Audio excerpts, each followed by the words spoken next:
In this explainer, we're going to dive deep into a really raw and powerful coaching session. We'll be following the journey of a woman. We're going to call her Marcia to protect her privacy as she works through some of the most profound pain you can imagine.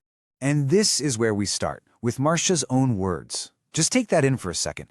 A fire in the inferno inside. That's not just feeling angry. That's an image of this immense, almost cosmic level of pressure building up inside her. It really sets the stage for everything. So a good way to think about this inferno is like a volcano of rage. It's this symbol for a whole lifetime of pain, of trauma, all suppressed and pushed down. Just this colossal power sitting there waiting for a trigger. And this wasn't some new feeling for her. This kind of long, drawn-out agony is sometimes called the dark weeks of the soul. It's that period of just excruciating emotional pain, where it honestly feels like it's never, ever going to end. Yeah, it's one thing to live with a volcano that's dormant, right? But it is a whole other thing when some event comes along that acts as that final, catastrophic trigger, forcing an eruption that there's just no containing. And that is precisely what happened. Marcia found herself trapped in what she could only describe as an impossible situation, one where her past trauma and her present reality just slammed into each other with unbelievable force. Okay, so this timeline is absolutely crucial to understanding how she got there. As a child, Marcia's own father terrorized her. So for her own safety, for her sanity, she made the incredibly hard choice to cut him out of her life completely. Then years later, her husband brings him back into their lives totally against her wishes. And then came the breaking point. The incident. Her father deliberately jumps out from behind a corner to scare her young daughter, who just screams in pure terror. And in that one awful moment, Marcia's fierce, protective mom instinct collided head-on with all of her own unresolved childhood trauma, and the volcano erupted. These are Marcia's actual words, screamed right at her father in that moment. It's raw, it's visceral, and it is the sound of decades of pain and fury finally being unleashed all at once. The aftermath of that explosion was a total unraveling. Marcia describes literally curling up in a fetal position in her closet, just completely broken. And this number here, 3 weeks, that's how long she had to wait for a psychiatric appointment. 3 weeks trapped in that state of absolute crisis.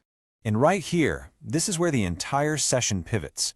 After making it clear that her rage was completely valid, Marcia's coach, Mark, starts to shift the entire conversation away from the pain of the past and toward a brand new way of thinking about her own personal power. The very first concept he introduces is this idea of 100% responsibility. Now, the definition here is so key. Let's be really clear. This is not about blame. It's not saying the abuse was her fault. Not at all. It's about making a decision. The decision to take full ownership of your own healing, no matter who caused the wound. It's a massive shift from being a victim to reclaiming your power. This slide just lays out that shift perfectly. On the left, you've got the old mindset. They messed me up, it's their job to fix it. And listen, that feeling is completely understandable, but it leaves your healing in someone else's hands. The shift is over on the right. This powerful declaration, I will heal my shit. And just like that, the power is back with you. But man, this is not an easy step. This was Marcia's immediate gut reaction. And it's so relatable, isn't it?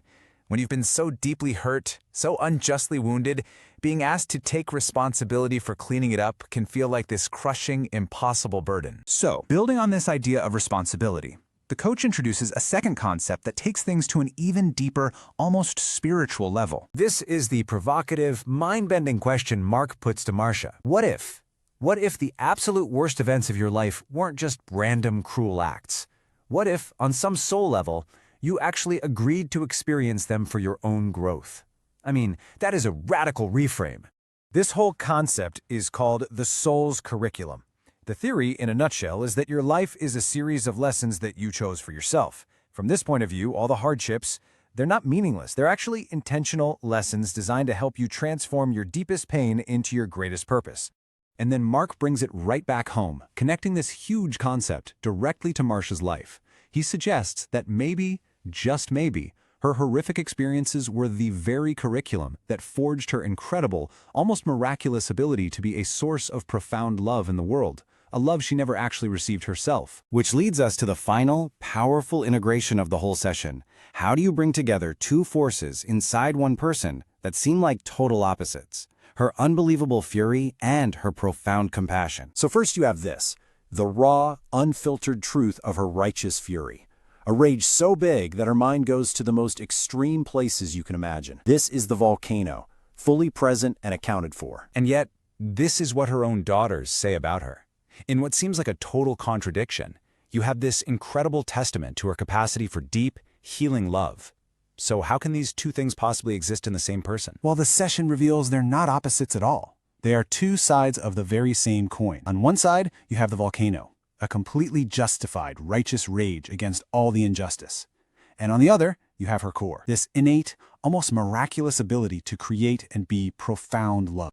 And this right here, this is the core insight of the entire thing. Her fury isn't the opposite of her love. It's a direct result of it. The outrage she feels exists precisely because she knows, on the deepest level, what true love is supposed to look and feel like.